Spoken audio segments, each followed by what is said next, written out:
How's everybody doing? Great to be learning with you on a Tuesday, Yom Shlishi. Hold on. Trying a new microphone position here. But then I realized that it was blocking the wisdom candle. So, that's a little better. The cable is nowhere near the candle, even though it looks like it is. Okay. Let's light up the darkness and let me know if the sound is okay, because yeah, now I see I need to go back to the way that it was, right? Because that's no good. Okay, something like that for today. Let me know if you can hear me clearly. Okay, Uz in the house, Yehud in South Carolina, Karen in Northern California, Guy in Ohio, Lucy in Minnesota, Bella in Florida, Bill in Missouri, Gail in Kansas City, Mo in Brooklyn, Melissa in Great Neck, Shandor in the Bronx, Nancy, North Carolina, Camille in Israel, Joe in the Inland Empire, Lorraine in Texas, Renee in Indiana, Belle in Texas, Frank in St. Pedro, Yehuda, thank you. You can hear me clearly. Aoife in Florida, Chaim in Florida, Ella in the Inland Empire, Glenit in Silver Spring, James in Indianapolis, Alan in New York City. Welcome, everybody. Karen in Northern California. Okay. I am really so happy to be with you now and just learning. We're getting ready for the September 7th expansion, re-release, however you want to characterize it, going to lots of theaters. And we just got to get the word out about the movie. There's so much to do. I'm doing lots of podcasts and interviews and appearances. Nina and I were interviewed together today, actually, on Hannah Weisberg's podcast for Chabad.org. I don't know, that'll drop in a couple weeks, I think. So we experimented with a new microphone placement. I thought it might be good for AT Daily, but I forgot about the candle. Okay, we'll work that out. Or just go back to the way that it was. Okay, double daf today and still pretty short. We're picking this up on 64A. 65A, about halfway down the page. We'll do pages 65 and 66 today. And with God's help, complete mission number 1 here in chapter 5. This mission number 1 in chapter 5, generally talking about if a Jew is working for a Gentile, he takes the job not knowing that he's going to have to do some work that is related to idolatry, and then it turns out that he is asked to do something like moving barrels of wine that are used for a libation. Can he keep his wage? Right? That's the general question. Okay, the Mishnah teaches if the Gentile hired him to do other work with him, even if he said to him while he was working with him, transport the barrel of wine used for libation for me from this place to that place, the wage is permitted, i.e. it is permitted for the Jew to derive benefit from the money, i.e. to keep his wage. In other words, if he got hired to do other work for the Gentile, and then just one of the tasks that he did that day is the Gentile asked him to move a barrel, and it turned out that that was wine used in a libation. Okay, but his wage was for being an employee, a laborer of the Gentile that day. He did do something that was related to idolatry, sadly, but that's not what the wage was based on. He didn't take the employment thinking that he was going to get paid for doing something involved in idolatry. And he did lots of other things that were not involved in idolatry. We can't really divide and figure out what part of the wage was for this task and what was the rest of it for other tasks, so he can keep his wage. Now, the Gemara notes that this formulation of the Mishnah indicates that this wage is permitted even if the Gentile did not say to him to transport the barrel of wine toward evening, i.e. toward the end of his workday. It was one of a bunch of tasks. We don't require that it only happened at the end of the workday when he'd already performed other work. Sounds like even if he was asked to do this task early in the day and he didn't quit, but then he did other kinds of work that had nothing to do with idolatry, he can keep his wage. And the Gemara raises a contradiction to this from a Baraisa. In the case of one who hires a laborer and toward evening, the employer said to him, transport this barrel of wine used for libation from this place to that place, then his wage is permitted. By inference, the reason for this ruling is that the employer asked him to do this task toward evening, meaning at the end of the workday. And that's why, yes, it's permitted for the laborer to keep his wage, as it is clear that he has completed the labor for which he is being paid, and the wage is not for moving this barrel that is related to idolatry because it contains wine used for a libation.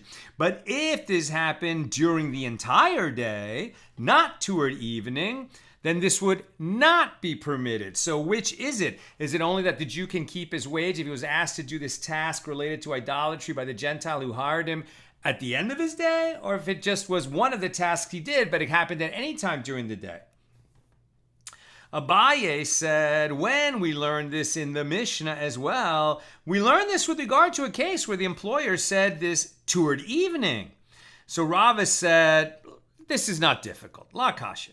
This case where the wage is forbidden if it was not toward evening, this is a case where the employer said to him, transport 100 barrels for me for 100 perusos, in which case moving all the barrels is considered a single task, and if one of the barrels was wine used for a libation, the entire wage is forbidden. But that case in which the wage is permitted in any event is a case where the employer said to him, transport each barrel for me for 1 peruta, right? I'm going to give you 1 peruta per barrel to move them, such that each barrel is its own task. If it turned out that one of the barrels was for idolatry, perhaps he should give back that peruta, but he can keep the rest.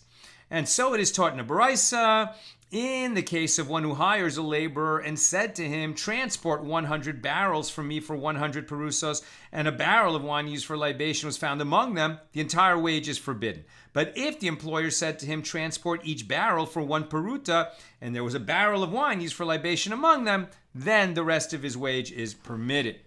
The Mishnah teaches, with regard to a Gentile who rents a Jew's donkey to carry wine used for a libation on it, its rental fee is forbidden. Right? This is the same idea as if you're getting paid to do something that is idolatrous, you can't keep that wage. Okay, well, if you own a donkey and you're getting hired to transport wine by a Gentile that's going to be used for libation, or that was already used for libation, and then you learn of it, you are being hired, you and your donkey, to transport something for idolatry, so you're not going to be allowed to keep it. And the Gemara asks, well, why do I need this additional clause? This is the same as the first clause, as the principle is the same, only the example is different, whether I and my donkey are getting hired or whether I am getting hired. And the Gemara answers, it was necessary to teach the latter clause in order to teach that if the Gentile rented the donkey to sit upon it, even if the Gentile placed his jug of wine used for libation on it, then its rental fee is permitted, right? Because you're not being asked to transport wine used for idolatry. Your donkey is being rented and you're the driver, right? So you're handling the donkey while it's transporting. But what are you being hired to do? You're being hired to transport the Gentile himself. Of course, that's permitted. And the Gentile is carrying with him this jug of wine that was used for idolatry. So it did get transported, but the bulk of the payment of the rental fee, so to speak, of the taxi fare, right? The bulk of it was to transport the Gentile himself, and that's why the Jew can keep his fee in that situation. The Gemara asks, is this to say that it is not the legal right of the renter to place a jug upon the donkey, and therefore placing the jug on the donkey was not included in the rental? And the Gemara raised a contradiction to this from a Baraisa. With regard to one who rents a donkey to ride on it, so the renter may place on it his garment, his water jug, and his food for that journey. Beyond those items, the donkey driver who would take the renter on the journey may prevent him from placing anything on the animal by saying that he does not wish to further burden the donkey.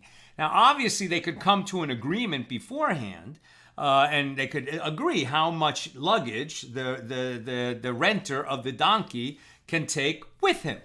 But in the absence of that express agreement, what you're normally agreeing to, right, like what the normal donkey rental deal is that you can ride on it, you can carry your water jug, and you can carry whatever else was mentioned there, right? His garment, his jug, and food for that journey. If he wants to bring more stuff than that, he's going to have to pay extra, or he's going to have to come to an agreement. But if they didn't already have that agreement, the donkey driver can say, no, that is not included in the fee, and you can't add to that because the donkey can't handle it. The donkey driver has rights too. Remember, the donkey driver, he's going to be walking alongside, and he's going to go on a long journey with the renter who's riding on the donkey. So what's the donkey driver going to eat, right? He has to have some provisions on the donkey as well. Plus, he has to have some food for the donkey, right? So the donkey driver may place on the donkey barley and hay for the donkey and his own food for that day alone. Beyond those items, the renter may prevent him from placing anything else on the animal on the grounds that it will slow down his progress. Abaye said, granted that it is the legal right of the renter to place a jug upon the donkey. But in any event, if he does not place it on the donkey, can we say to the driver, deduct the fee of his jug from the rental? Since the donkey driver will not deduct any amount from the rental fee if the renter doesn't bring his jug on the donkey.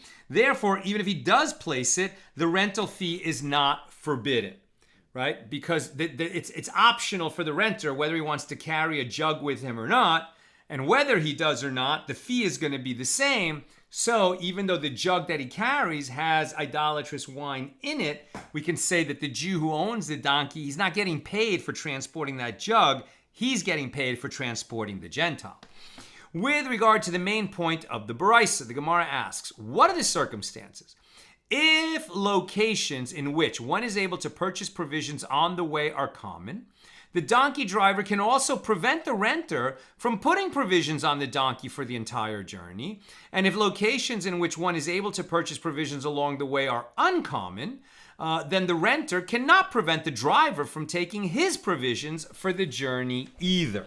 Right? So this is very much, what is the donkey being rented for? They have to be very realistic. Is there going to be the ability to buy food for the humans, right? The donkey driver who's walking alongside, the renter who's riding on the donkey, and for the donkey itself, are they going to have the ability to buy provisions on the way? If not, they're going to have to take provisions for them. And if so, then both the renter and the donkey driver can limit what the other one can carry. Rav Papa said, no, it is not. That isn't obvious, and it is necessary to teach this law with regard to a case where locations in which one is able to go to the trouble of purchasing provisions are common between station and station, i.e., one can find locations to purchase provisions along the way, but only with difficulty. A donkey driver is accustomed to troubling himself to purchase provisions along the way, so it is not permitted for him to pack provisions for the entire journey on the donkey. A renter is not accustomed to troubling himself to purchase provisions along the way, so he is allowed to pack all of his provisions. Again, these are the kinds of laws and rules that made a lot of sense in a society that was commonly riding a donkey from one city to another, renting a donkey to ride from one city to another, renting out a donkey so somebody could ride from one place to another. And we're just getting a little bit of an insight into that society. The Gemara relates, the father of Rav Acha, the son of Rav Ika, now we're on page 65b, would pour wine, which he sold to Gentiles, into their wineskins. Okay, so he is selling wine to Gentiles. No problem with that, right? He's got kosher wine. It's his wine. He's not going to sell it to Gentiles. Now, as soon as the Gentiles come into ownership of that wine, he can't take it back, right? Because that wine now is the wine of Gentiles, and it becomes prohibited to us. But okay, he's selling it to them. And when he sells it to them, he's going to pour it from the wine jugs in which he stores it into their wine skins. But what's interesting is he's selling them the whole jug. The way that he sells wine is he's selling jugs of wine. So the Gentiles would buy the jugs from him, and then as part of the service that he's providing to them, he would do 2 additional tasks. He would take the jugs of wine and pour the wine into the wineskins of the Gentiles, and then he would ferry them across the river. Okay? So he's providing 3 things. Selling jugs of wine, pouring the wine into their wineskins, and ferrying them across the river. They pay him for the wine jugs, obviously. And then they pay him for ferrying them across the river. But for ferrying them across the river, which is a small fee alongside the actual cost of the wine jugs, instead of paying him in cash for that, what they do is they bought jugs of wine. So they bought both the wine in the jugs and the jugs. They give him the jugs as payment for the ferry ride, right? So they give him back the jugs as payment for the ferry ride. So you might have thought that it's like he's just selling them wine at the price of jugs of wine, right? And then not giving the jugs because he's ferrying them. Same thing, but the way it's characterized is they're buying wine, they're buying jugs of wine, and then they're using the jugs to pay him for the ferry ride. Now, the jugs that they give him never contained wine that belonged to them, because I guess they're only acquiring the wine at the time he pours it into their wineskins. Or do we say, well, they paid for jugs of wine, so at that point, even though they have definitely not used them for libation because he's the one who pours into their wineskins, but nevertheless, they become the owners of these jugs of wine, and if they then give him back the jugs to pay for the ferry ride, isn't he receiving prohibited items that are associated with the wine of Gentiles? And that violates a decree of the rabbis because we can't have anything to do with the wine of Gentiles nor the jugs. That's the question here. So let's see. And they would give him jugs, the jugs in which the wine had been stored as payment for the ferry ride. The jugs that the wine had been stored in were included in the sale, and the Gentiles would pay him by returning the jugs. People came and told Abaye that Rav Ika was accepting a wage from the wine of Gentiles.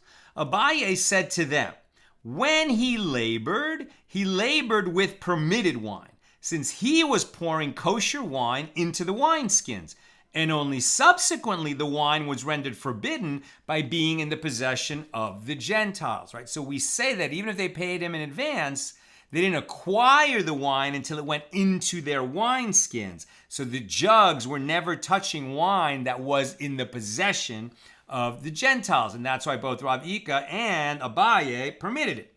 The Gemara asks, but doesn't he desire the preservation of the wine in the wineskins, in that the wineskins should not be torn, as he would then need to return the jugs that he received in payment?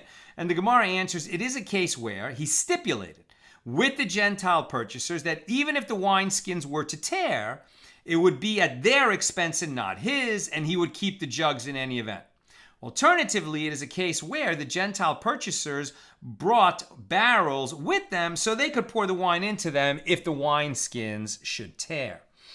The Gemara asks, but didn't he ferry them over the crossing, which is laboring with the forbidden wine? In other words, now the wine in the wineskins does belong to the Gentiles, so he is ferrying wine that belongs to Gentiles across the river.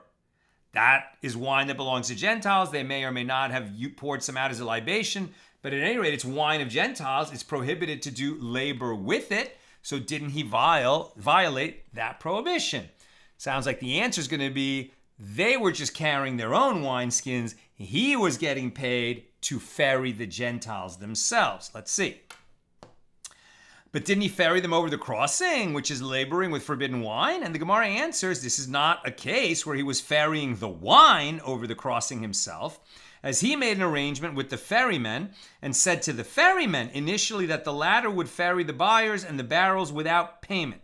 Alternatively, it was a case where he held special signal knots in collusion with the ferrymen that he would ferry these people without payment.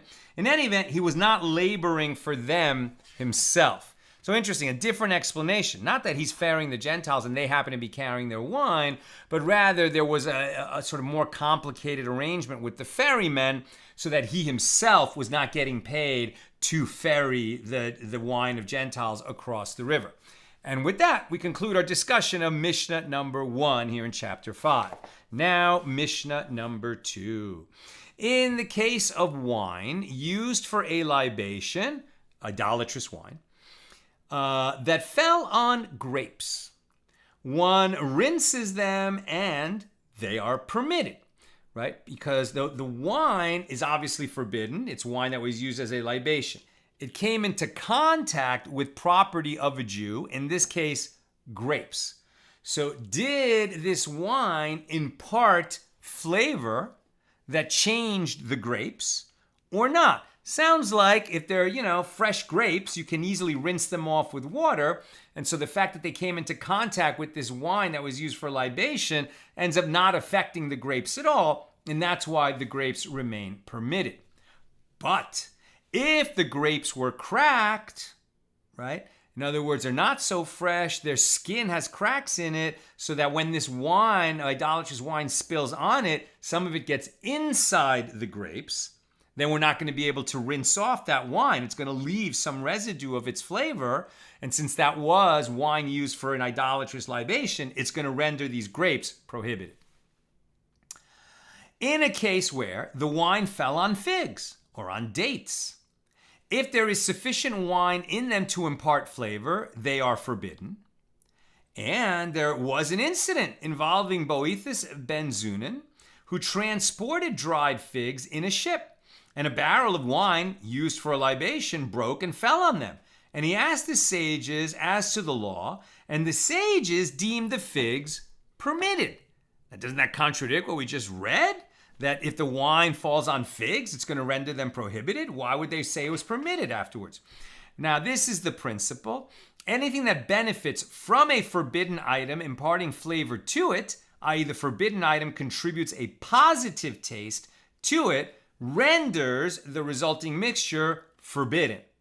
And anything that does not benefit from a forbidden item imparting flavor to it is permitted, such as forbidden vinegar that fell onto split beans, as the flavor imparted by the vinegar does not enhance the taste of the beans. So you're going to do your best to rinse it off. If it leaves a little bit of residue flavor that is detrimental to that food or to that produce, they're going to leave it permitted so that the Jew doesn't experience a loss. And the reason it remains permitted is because you would never do this, right? You would never, because it's detrimental to the beans to have that vinegar poured on it. No one would think to add vinegar that might end up being prohibited vinegar because it was made from grapes and wine that was used in a libation. But because the end result was detrimental, it was not the Jew's preference that this ever happen. We're going to say that he doesn't have to lose all that value because it was an accident. It didn't improve his produce, and it left very slight residue. On the other hand, if when you spilled this prohibited wine on something that benefits from having the taste of wine added to it, then even though you rinsed it off and it was an accident and it wasn't your fault, it is going to become prohibited because it was enhanced by the prohibited substance, and we want to make sure that it never happens again. That's the Mishnah. Now the Gemara. The Gemara asks, with regard to the incident that is related in the Mishnah, was an incident cited to contradict the law stated immediately before it? The Gemara answers, the Mishnah is incomplete, right? It sounds like they said, if it fell on grapes, if the grapes were cracked, if it fell on figs or dates, if wine used for a libation fell on figs or dates, it would render the figs or dates prohibited.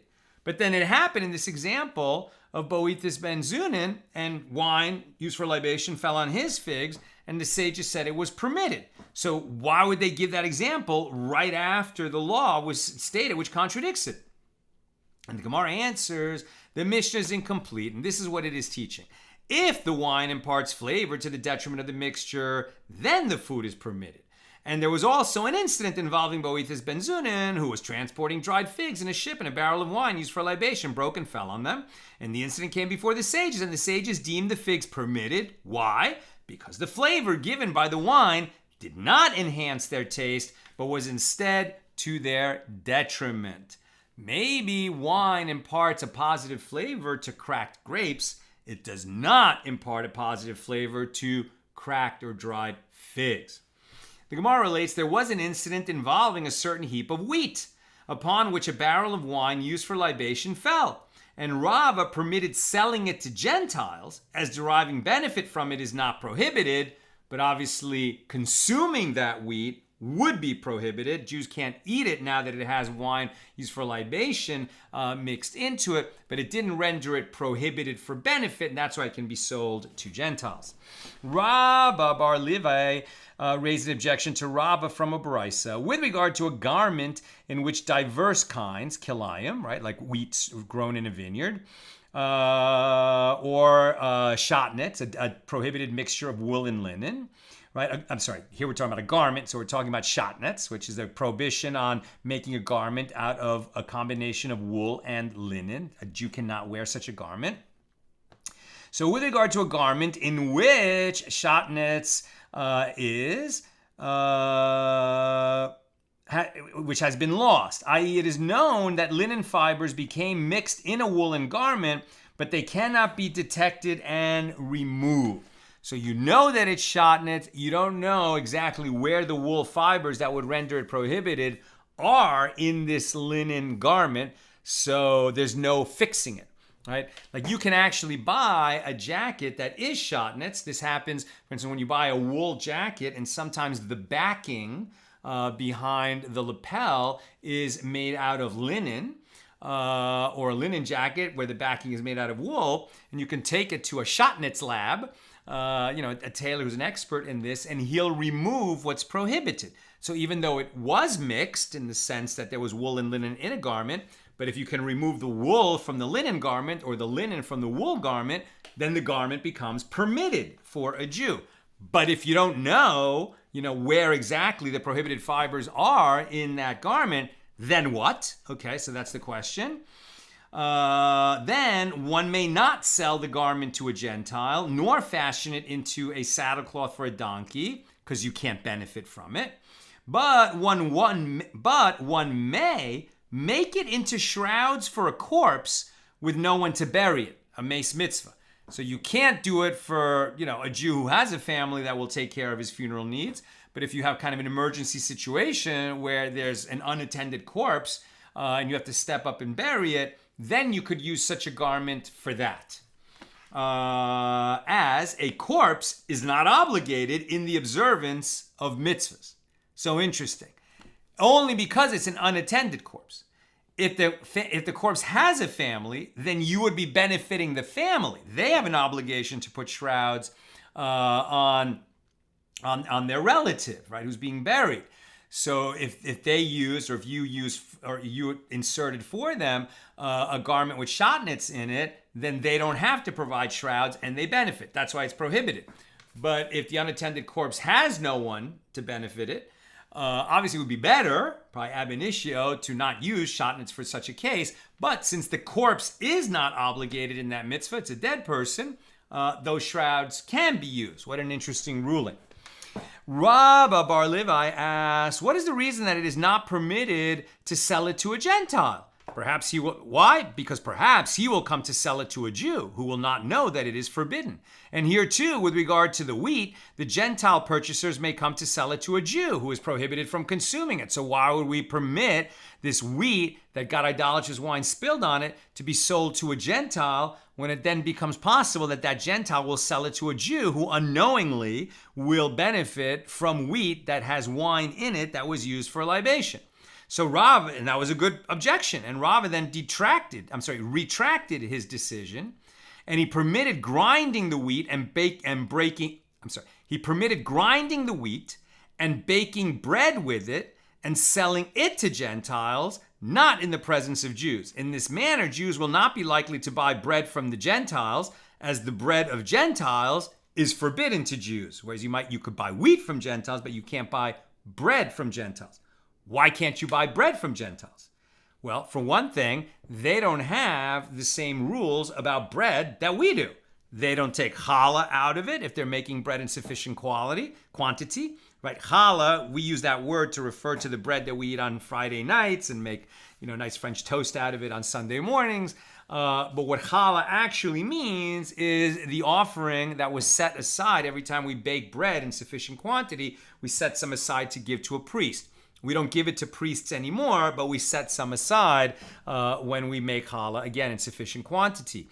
But Gentiles don't have that obligation, and that's why we wouldn't buy bread from them.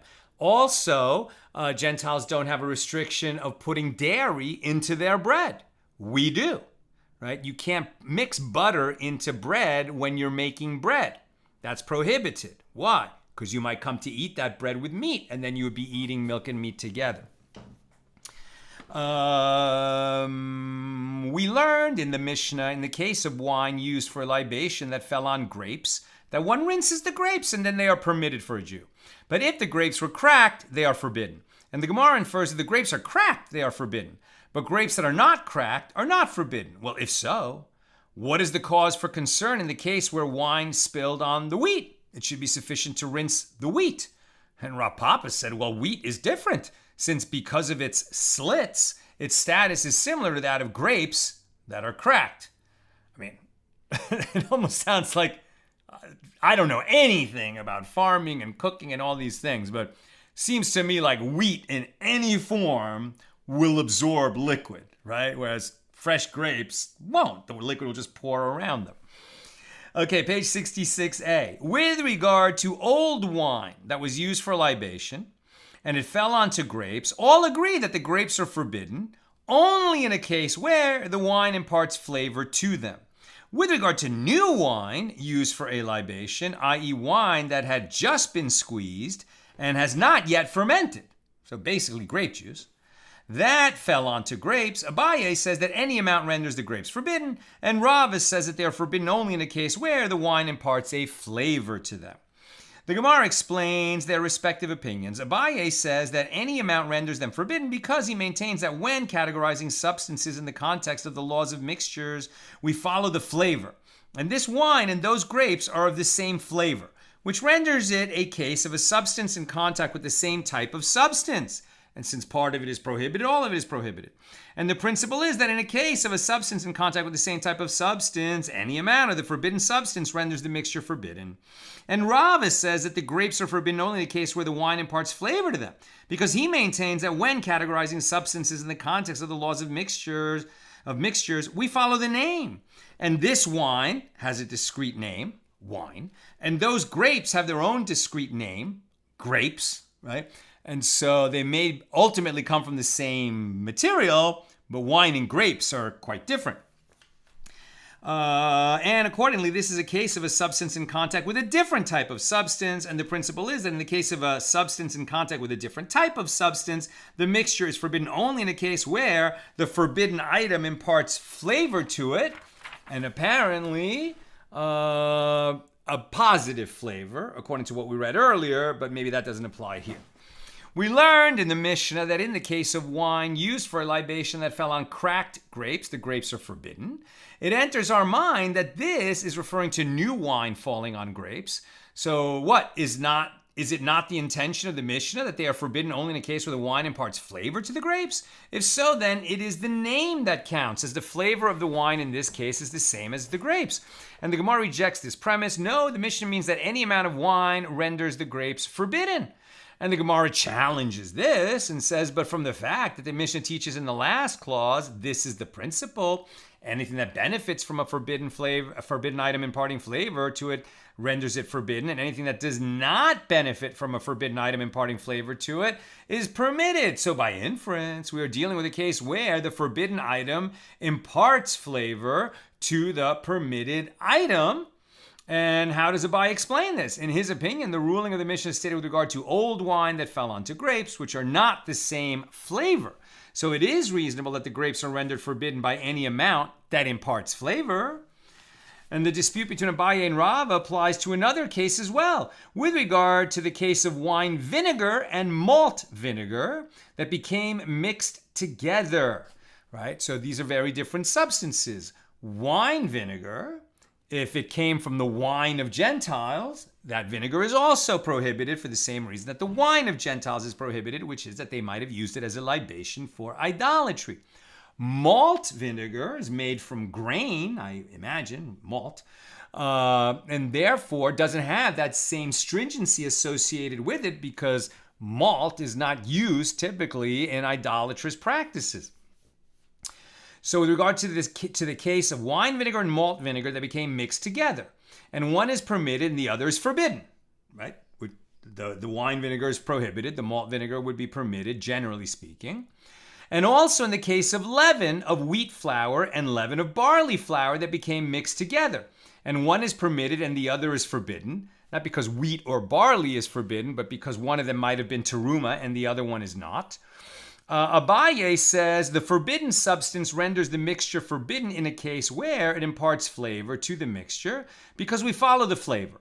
And this flavor is discrete and that flavor is discrete, and therefore it becomes a mixture of a type of food mixed with food not of its own type. And a type of food mixed with food not of its own type is forbidden in the case where the forbidden food imparts flavor to the mixture. But if it was such a slight admixture that it didn't change the flavor, sounds like it would be permitted.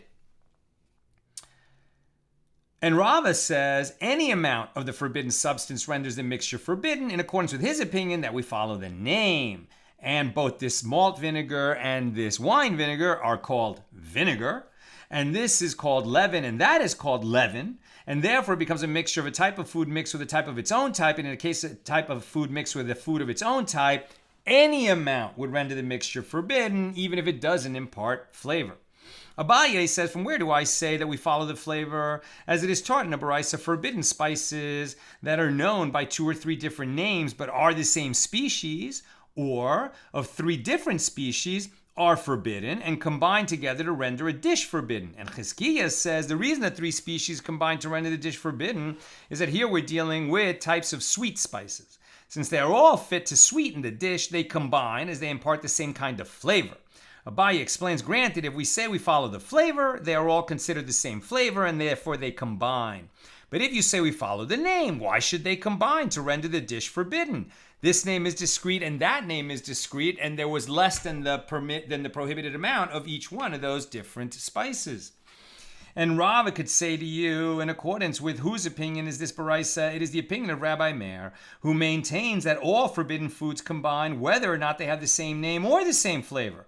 As it is taught in baraisa that Rabbi Yehuda says in the name of Rabbi Meir, from where is it derived that any foods forbidden by the Torah that fall into a mixture combine with one another to render a mixture forbidden? Again, there's a minimum amount, but if you have less than the minimum amount of 2 prohibited foods, which together add up to the minimum prohibited amount, then even though they're different prohibited foods, according to this view, they would combine and then render the whole mixture that they fell into prohibited. As it is stated, you shall not eat anything abominable, Deuteronomy 14:3, which indicates that anything that I have made abominable, meaning God, is forbidden to you, is prohibited for consumption, and therefore all of these prohibitions are actually a single general prohibition. I'm almost done. Questions or comments, please get them in now.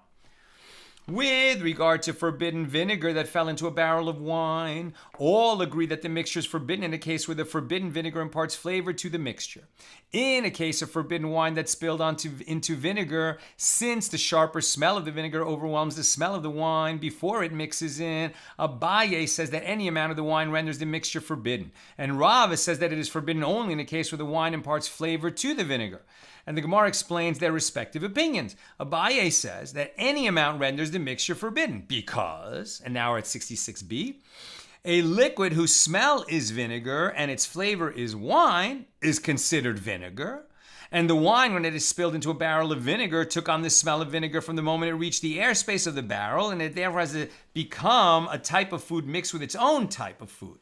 And any type of forbidden food mixed with food of its own type renders the mixture forbidden by any amount. Right? The question is, do we have an argument that we can make that the prohibited substance that fell into the permitted substance was nullified by the much larger amount of the permitted substance, and therefore we're not going to render, right? Well, if you're making a cholent, like a meat stew, right, and something prohibited fell into it, either a drop of dairy, right, and then it's milk and meat, or a drop of teruma that needs to be given to a priest and that regular Jews can't eat, or a drop of wine that was used for a libation, right? So are we going to say that, this whole pot that maybe cost $100 was going to feed a lot of people, that they were all counting on it, that was going to be their lunch on Shabbos, and sadly, by accidentally, this drop fell in it? Are we going to say that the whole mixture is prohibited? Or are we going to say that it's not because it was such a small amount that it was bittul, that it was nullified in the greater mixture? There's a kind of general principle of something that's less than 1/60th is understood to be nullified, but that's only if it imparts no flavor. If it imparts a flavor, then it's not nullified, right? If it's a flavor that detracts, maybe it could still be permitted. If it's a flavor that enhances, it's going to be prohibited. Now we're learning additional nuances. Well, is it a prohibited substance that fell into its own type of food, in which case any amount would render it prohibited? Or is it something that fell into a different category of food? And how do we define these categories? Is it by the name of the substance, the smell of the substance, the taste of the substance? You see, there's a lot of nuance. And finally, Rava says that the mixture is forbidden only in a case where the wine imparts flavor to the vinegar, because a liquid whose smell is vinegar and its flavor is wine is considered wine, and it has therefore become a type of food mixed with food not of its own type. And any type of forbidden food mixed with food not of its own type renders the mixture forbidden only in a case where it imparts flavor to the mixture. That's where we'll stop. We'll pick it up tomorrow on 66b, but our daf will be, God willing, 67. Nina's notifying me no questions, so that's what I've got for us today. With God's help, see you tomorrow, Wednesday, regular Wednesday time, 6 p.m. Pacific. Have a great night.